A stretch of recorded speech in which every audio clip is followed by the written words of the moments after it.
Brought to you by Agilus Diagnostics.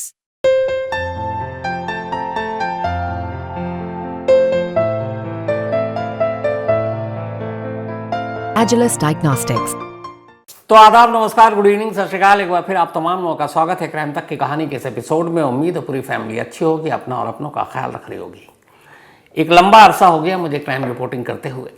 इस crime reporting के दौरान मैंने सैकड़ों प्रेस कॉन्फ्रेंस अटेंड की होगी, देश के अलग अलग स्टेट्स में, अलग अलग शहर की पुलिस, और तमाम चीज़ें देखी।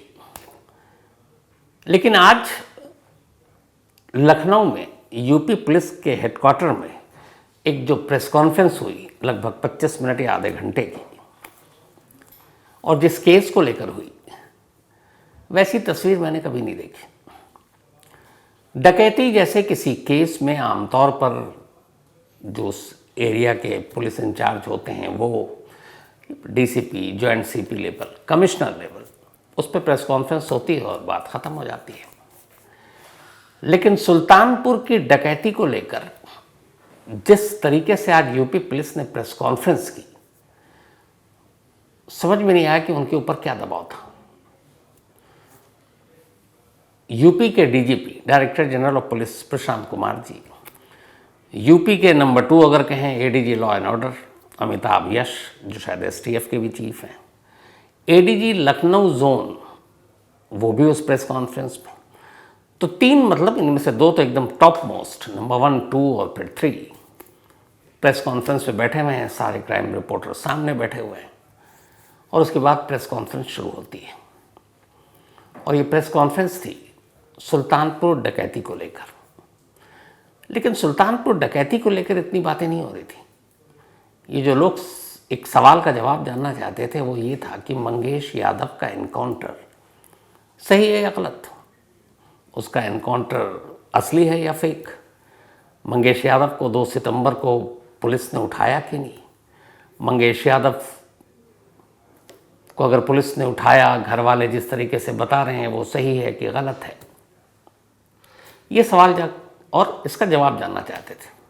लेकिन इस पूरी प्रेस कॉन्फ्रेंस के दौरान यूपी के टॉप पुलिस ऑफिशियल ने डकैती पर तो खूब बातें की, सारी चीज़ें बताई, पूरी तैयारी के साथ आए थे। बाकायदा उन्होंने वीडियो दिखाए, तस्वीरें दिखाई, सारी चीज़ें प्रोजेक्टर पर चल रही थी मीडिया के लिए।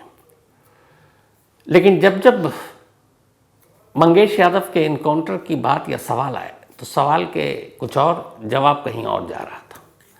तो कुल मिलाकर ये प्रेस कॉन्फ्रेंस सिर्फ डकैती की साजिश, इसमें शामिल लोग, इसके ऊपर आकर रुक गई।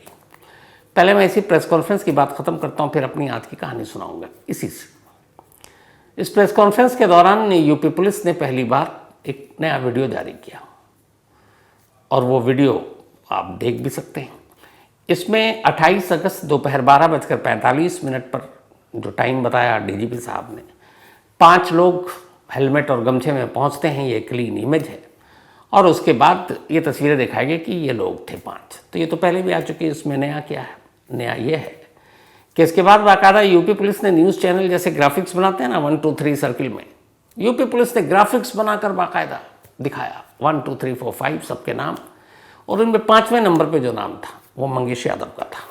तो बिल्कुल न्यूज़ चैनल के जो ग्राफिक्स बनते हैं उसके तरीके से ये वीडियो मीडिया को दिखाया गया प्रेस कॉन्फ्रेंस में। उसके बाद नंबरिंग 1 2 3 4 5 और उसमें बताया गया जो शायद नीली कमीज़ है, 5वां नंबर, ये है मंगेश यादव। अब यहाँ पर जाहिर सी बात है कि सारे के चेहरे तो ढके हुए हैं, तो यूपी पुलिस सिर्फ कह देगी मंगेश यादव हम आप मान लें तो ऐसा नहीं होगा। लेकिन मैं आपको खुद बता रहा हूँ कि जो मंगेश यादव के करीबी लोग हैं, जो उनकी फैमिली के लोग हैं, पड़ोसी हैं, उनसे जब बात की इसी वीडियो को आज ही दिखाकर, तो पता चला कि मंगेश यादव भी लेफ्टी था। और यहाँ भी आप देखेंगे वो लेफ्टी है। जो कद काठी है, उसका थोड़ा सा बॉडी लैंग्वेज है, उसको भी आप देखकर अगर बात करें उनसे, तो मैं खुद कह रहा हूँ कि वो मंगेश यादव ही लग रहा है, बकौल उनके, कि ये नहीं यूपी पुलिस झूठ बोल रही है। यहाँ पे यूपी पुलिस झूठ नहीं बोल रही, 5वें नंबर पे जो दिखा रहे हैं वो शायद मंगेश यादव ही है। तो उन्होंने ये दिखाया। इसके बाद एक और तस्वीर दिखाई कि कैसे पहले उससे 2 बार रेकी हुई थी, लेकिन उस रेकी में कहीं मंगेश यादव का नाम नहीं था, बाकी लोगों का नाम था। तो ये सारी चीज़ें आज दिखाई गई और फिर बताया गया कि कैसे इसकी प्लानिंग हुई, 2 मोटरसाइकिल चुराई गई, उसके बाद ये डाका पड़ा, सब कुछ। अब ये कहानी का एक पार्ट था। तो डकैती हुई, ये भी कहा कि जो भी सोना लूटा गया था लगभग वो सारे सोने की बरामदगी हो गई। और अब वो कल बता भी दिया गया उस जौहरी को, बाकायदा जौहरी को भी मीडिया में लाया गया, बताया गया कि हाँ भाई बताओ यूपी पुलिस ने अच्छा काम किया है। यूपी के डिप्टी सीएम उन्होंने भी बाकायदा प्रेस कॉन्फ्रेंस की। तो एक साथ इतने बड़े पैमाने पर यूपी पुलिस के 3 दिग्गज top police official press conference कर रहे हैं, वहाँ के डिप्टी सीएम कर रहे हैं, जौहरी एसोसिएशन से करवाया जा रहा है मीडिया से बात। एक डकैती के केस में अमूमन ऐसा नहीं देखा जाता, जो मैंने शुरू में आपको कहा कि कभी मैंने इस तरीके से नहीं देखा किसी भी स्टेट या शहर की पुलिस को करते हुए। तो आज ऐसी क्या मजबूरी थी? तो वजह वही थी, एक सवाल कि मंगेश यादव का एनकाउंटर असली था या नकली। और यही सवाल, चूँकि अब ये पॉलिटिकल भी इशू बना दिया गया। एक तो हमारे यहाँ सबसे बुरी चीज़ यही है कि जब कोई क्राइम होता है उसमें राजनीति घुसा दिया जाता है, जो कि होना नहीं चाहिए। तो खैर, अब प्रेस कॉन्फ्रेंस थी तो बोला तो सब कुछ यूपी पुलिस ने, बताया नहीं। ये नहीं बताया कि मंगेश यादव का एनकाउंटर असली था या नकली। ये नहीं बताया कि मंगेश यादव को 2 सितंबर की रात को उठाने का जो सच था वो सच है या झूठ है। ये नहीं बताया कि हवाई चप्पल में एनकाउंटर कैसे होता है। ये नहीं बताया कि बाकी जानकारी उनको कहाँ से मिली। यहाँ तक कि जो 2 मोटरसाइकिल की चुराने की बात थी, खुद पुलिस ने जब आज ये बात मानी तो उसके बाद एक चीज़ तय हो गया कि अगर 20 अगस्त को जो नसीम, जिसकी कहानी कल सुनाई थी, जब उसकी 20 अगस्त को उसी जौनपुर के हॉस्पिटल से बाइक चोरी हुई थी और उसने रिपोर्ट लिखाने की कोशिश की, अगर उस दिन जौनपुर की पुलिस उसकी रिपोर्ट लिख लेती तो आप यकीन मानिए शायद भरत ज्वेलर्स सुल्तानपुर में 28 अगस्त को ये डाका ही नहीं पड़ता। क्यों? क्योंकि पुलिस के मुताबिक जो मोटरसाइकिल चोरी हुई थी नसीम की, वो 3 लड़कों ने चुराई थी और उनमें से एक मंगेश यादव है। ये यूपी पुलिस ने आज ही प्रेस कॉन्फ्रेंस में कहा है। तो अब सोचिए कि उसी दिन अगर मंगेश यादव और उसके साथी को मोटरसाइकिल की चोरी के मामले में मामला दर्ज कर पकड़ लेते तो फिर उनसे ये भी पता चल जाता कि वो लोग प्लानिंग कर रहे हैं एक जौहरी की दुकान में डाका डालने के लिए।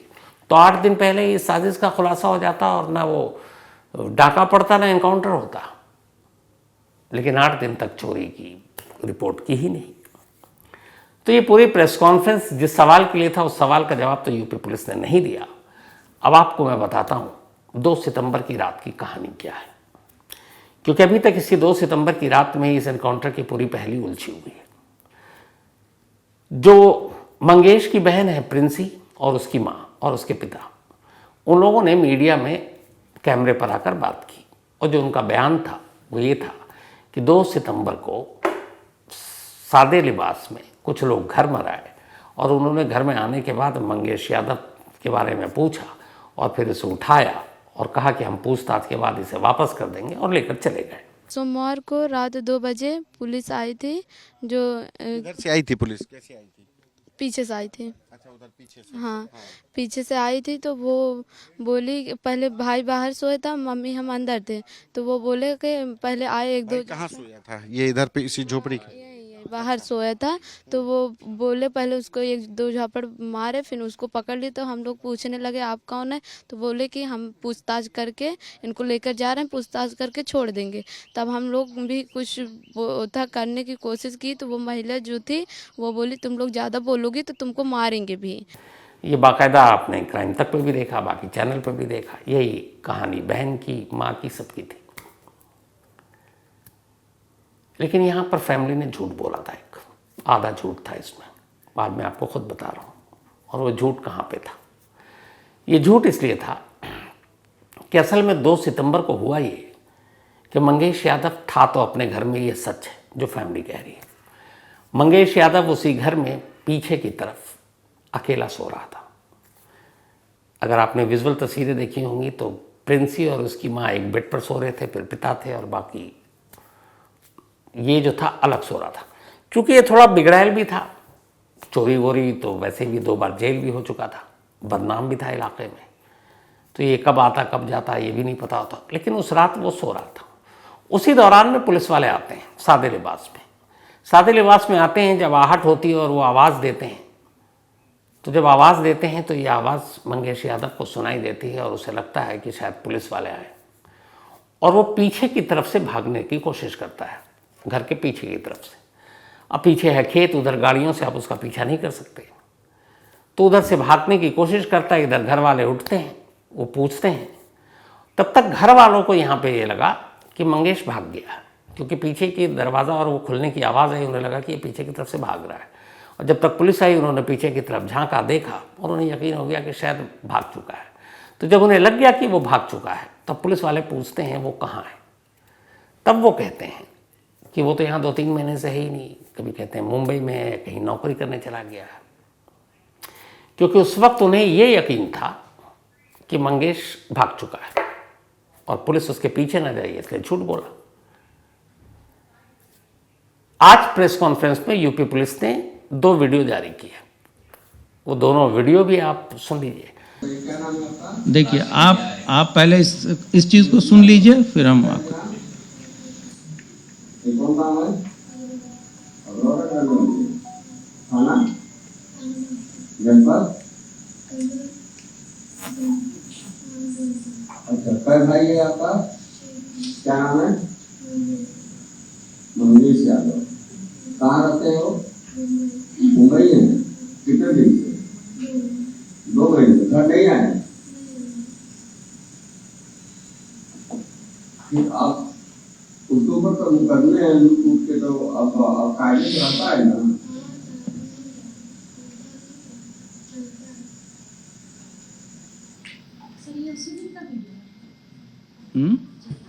ये 3 तारीख का वीडियो है। 3 तारीख को विवेचना जौनपुर के पुलिस- क्रम में प्रिंस यादव क्या करती हो मंगेश? मंगेश क्या कर चल गए? 2 बार। कहाँ से? अच्छा, कितने दिन से गए? 2-3 महीने से। शादी हुआ है उसका? कई लड़के हैं आपके? ये कई लड़का है?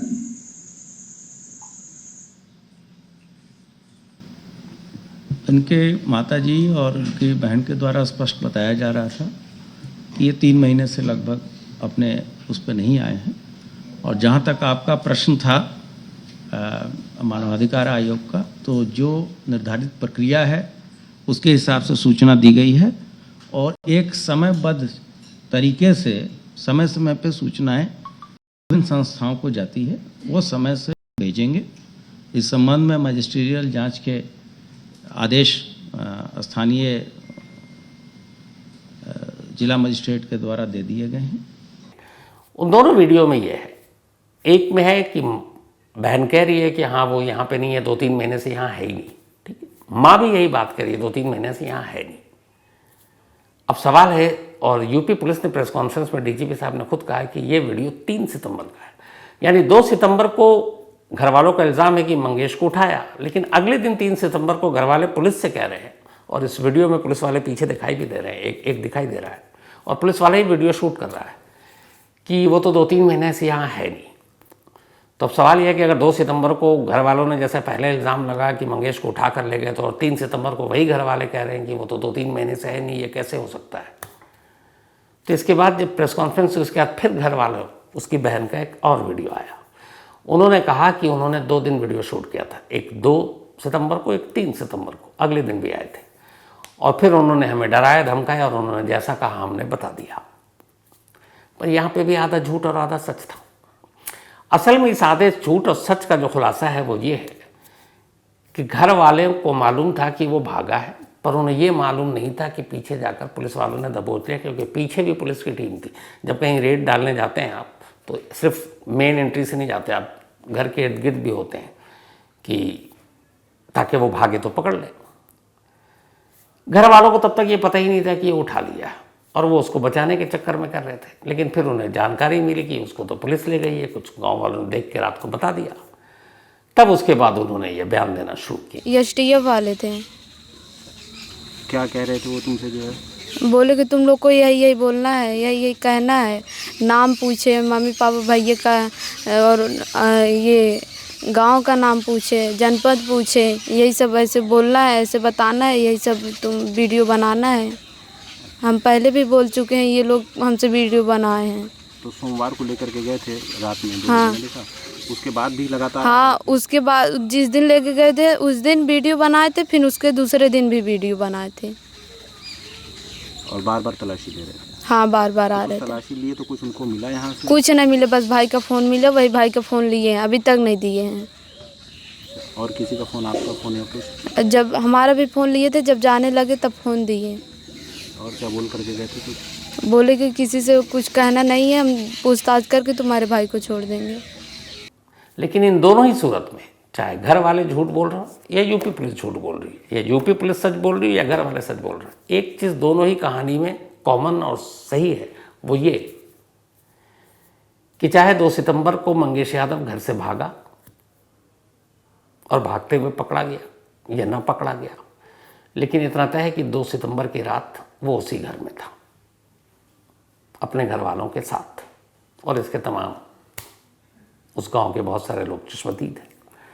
और अगर 2 सितंबर को घर में था तो फिर वही सवाल जो उठ रहा है इस एनकाउंटर को लेकर कि 28 अगस्त को डाका पड़ता है, 1 सितंबर को एनकाउंटर होता है जिसमें 3 लड़कों को पकड़ा जाता है, इसके बाद 4 सितंबर को एक दूसरा जो है वो सरेंडर करता है रायबरेली में, और ये सारी चीज़ें जानकारी रखते हुए भी मंगेश यादव बेफिक्र अपने घर पर कैसे रह सकता है? वो तो भागने की कोशिश करेगा और चोरी का माल भी है उसके पास, तो कैसे हो ये मुमकिन है?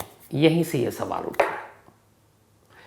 लेकिन अफसोस कि इस पूरी प्रेस कॉन्फ्रेंस में आज के यूपी पुलिस ने इनमें से किसी सवाल का जवाब नहीं दिया सिवाय डकैती के, और यही वजह है कि ये सवाल अब भी बना हुआ है कि उस 2 सितंबर के एनकाउंटर का सच क्या है। तो वो जो दोनों उस रात की बातें हैं, जो पहले की, फिर आज की, फिर यूपी पुलिस ने जो दी, वो सारी इस कहानी में आपने सुनी। अब आप ही समझिए, क्योंकि यूपी पुलिस ने जवाब दिया नहीं है, लेकिन डकैती को लेकर इतने बड़े लेवल पे प्रेस कॉन्फ्रेंस करना, उसी दिन डिप्टी सीएम का करना, फिर उसी दिन जौहर या ज्वेलरी एसोसिएशन का मीडिया को बुलाकर बताना, ये बताता है कि कुछ तो है, वरना फिर इतने बड़े पैमाने पे ये सारी चीज़ें नहीं होती।